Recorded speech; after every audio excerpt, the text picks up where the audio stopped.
She's dead weight, Director Cole snapped, loud enough for the whole floor to hear. You've got 1 hour to pack, Marcus. Make it quick. The room went still. Even the interns froze mid-type. My name is Marcus Ellison. And in that moment, as 20 pairs of eyes glanced up from their monitors, pretending not to stare, I just nodded. Come. Controlled. Understood, I said, sliding my coffee aside. Cole smirked like she'd won. She even leaned against my desk while I calmly shut my laptop. You always were too soft to survive this world, she added, voice syrupy and loud enough to echo. The word survive stuck with me. I looked up at her slowly. May I ask what grounds I'm being dismissed on? You'll get the email, she shrugged. And HR's busy right now, so just go quietly, okay? I nodded again. I reached into the drawer. Removed my pen. My notebooks. My black leather folio. But what I didn't pack was the key. The key to everything. People started whispering as I walked toward the elevator. I could feel the tension peel off them like static. Not a single one spoke up. Not even Mason, who I once helped cover rent. That was the moment I knew. Cole had no idea who I really was. Tomorrow morning, the boardroom will smell like scorched paper. And Cole? She'll be sitting exactly where I want her, before I rip the floor out from under her. I didn't drive straight home. Instead, I parked 2 blocks from my private office, the one nobody at the company knew existed. The place where, for the last 14 months, I'd been quietly collecting every email, contract, and transaction Director Cole had signed in my name. You see, I wasn't just some mid-level project manager. I was the co-founder, the silent partner, the man who invested the seed capital before my former friend, now CEO, buried me under layers of stock dilution, legal fog, and fake performance reviews. Cole thought she erased me, but she forgot who built the original codebase. I pulled up the security footage from the floor's internal server. As I expected, Cole had already instructed HR to mark my termination as involuntary misconduct. A legal move that froze any severance or dispute appeal. Clever. But not clever enough. I opened my legal folder and hit send all to a confidential inbox.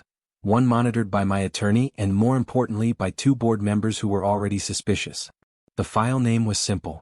Project Cole's Collapse. By the time I left that night, the final piece was in motion. A shareholders' meeting request, citing Clause 3.17 of the operating agreement. A clause Cole signed years ago. The clause that gives the founder emergency override.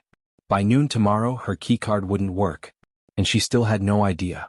At 9:07 a.m., I walked through the front doors of Ellison Rook Tech with the calmness of a man who'd already won. Nobody recognized me in the charcoal 3-piece suit. I passed the reception desk just as Cole strutted out of the elevator, a latte in one hand and her usual smirk dialed up for maximum ego. She saw me, blinked, paused. Marcus? She asked, like she'd forgotten she had me erased from the company portal less than 24 hours ago. I smiled. You might want to cancel your 10 a.m. status update. Before she could speak, Richard Vance, board member and former U.S. attorney, stepped out from the side conference room. Ms. Cole, he said crisply, you'll need to surrender your company-issued devices. Effective immediately, your directorship is suspended pending review. Cole's mouth opened but no sound came out. On what grounds? She finally stammered. Richard nodded toward me. Marcus triggered Clause 3.17. Founder override. We've seen the documents. I stepped into the elevator and pressed the top floor, the executive suite I hadn't entered in 3 years. Cole shouted something as the doors closed, but I didn't care. The office she'd mocked me in yesterday was now mine again. But I wasn't done yet. Because there was still one person upstairs who helped her forge my signature, and I was about to look him in the eye. The top floor was glass, steel, and silence, my silence. I stepped out of the elevator and walked down the corridor I'd designed in the early years, when this company still felt like a dream. Behind the frosted glass of the corner office stood Brandon Kane, my former co-founder, and the man who'd quietly sold his loyalty to the highest bidder. He looked up, stunned, mid-conversation with our CFO. Marcus, he said, half rising. You're? I tossed the leather folio onto his desk. Inside, emails, signed forms, and a USB with one damning video. Brandon discussing the override plan with Cole over drinks. Laughing. Gloating. He paled. Is this some kind of joke? Check the timestamps, I said coldly. You filed forged documents while I was hospitalized last year. That was my mother's funeral week, Brandon. He opened his mouth then closed it. His hands trembled. I leaned forward. You signed your career away for a temporary promotion. And now, the board has all of it. Behind me, Richard Vance stepped in again. Mr. Kane, security will escort you out. As Brandon stood, eyes hollow, I whispered, I would have given you everything. You took it anyway. The CFO avoided my gaze as she slipped out. I was alone in the room now. Until I opened the bottom drawer of Brandon's desk, and saw something that made me pause in disbelief. It was a blue folder. No labels. Just thick, expensive paper. The kind used for private contracts or contingency plans. Something about it didn't belong in Brandon's drawer. I pulled it out, flipped it open, and froze. Inside were signed letters, resignation notices, from 6 department heads. All dated for tomorrow. Each one addressed to Brandon, thanking him for the transition opportunity and discreet exit terms. I scanned faster. A payout clause. Stock transfers. A timeline. He was planning a mass exodus. One that would have gutted operations the morning after I reclaimed the company. Not to hurt me, but to destroy it before I had a chance to rebuild. I sat back in his chair, heart pounding. I had been so focused on the coup, on the betrayal. I missed the deeper rot. This wasn't just about ego. It was war. I pressed the intercom. Richard, get me Ava Tran and Daniel Holloway. No. Emergency session. Brandon thought he could sink the ship on his way out. But I had one card left, and it wasn't legal, financial, or even corporate. It was personal. A secret only Brandon and I knew from 10 years ago in Berlin. One he'd buried so deep he thought I'd forgotten. But I hadn't. And it was time to unearth it, in front of every board member. Because once that secret came out, no one would follow him again. Not ever. The boardroom was dead silent. 12 seats filled, not a single movement as I slid the envelope onto the polished mahogany table.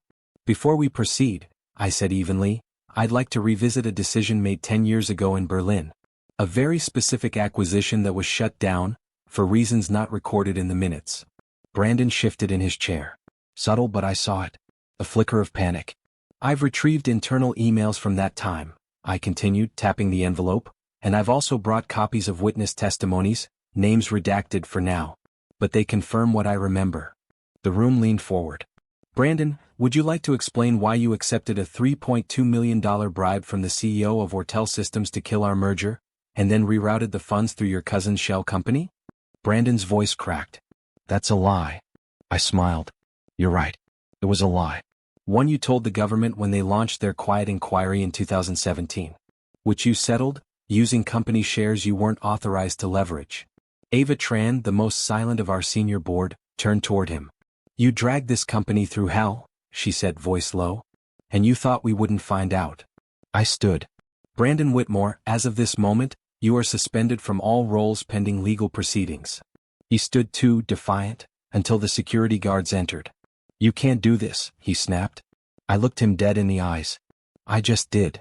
Brandon's chair was still spinning when the door slammed behind him. Silence returned, thicker now, but not with fear. With clarity. I turned to the rest of the board. We've all made compromises, I said. But some lines should never have been crossed. I opened my briefcase again. Inside was a second folder. Thinner. This one was personal. I founded Ellison and Gray when I was 28, I said. What most of you don't know is that I built it on a promise I made to my brother, a veteran who never made it home. He believed in integrity, in doing what's right even when it hurts. I laid the folder in front of Ava. In 2 weeks we're restructuring.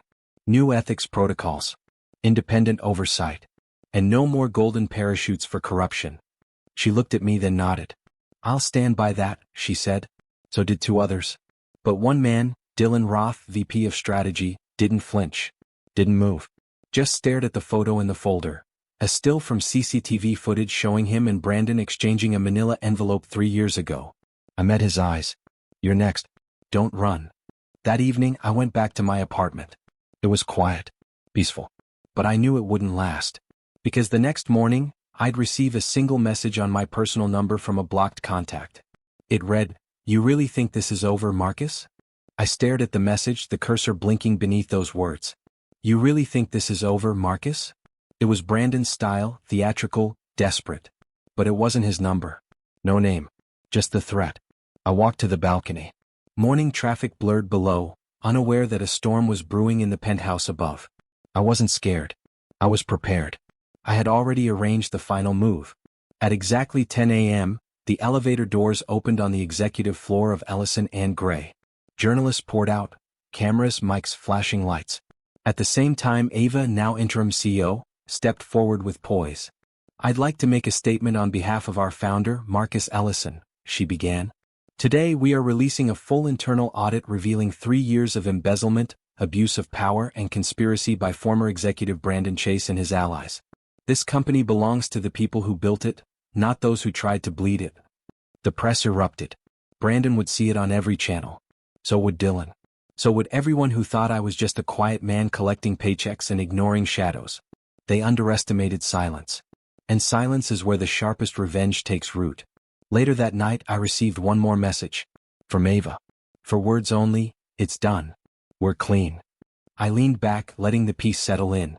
This time it was real.